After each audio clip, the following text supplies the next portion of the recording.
Hi everybody and welcome back to the Hardest Info channel. Today I'm going to tell you all gestures and controls in your speaker, Sony theater speaker.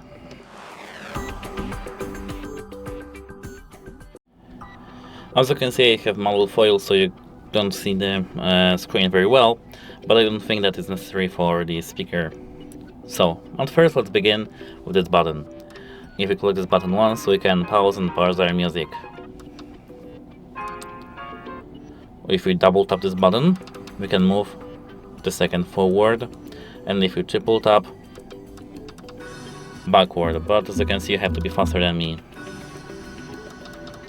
3 times, 2 times, 3 times. As you can see, it's working. Now we can decrease the volume level using this minus button with the holding or with the clicking, and with the plus increase. But I think that's kind of, I don't know, maybe reasonable. Here we do have sound field, but it's not necessary to. That's it, hope it helps you and goodbye, have a nice day.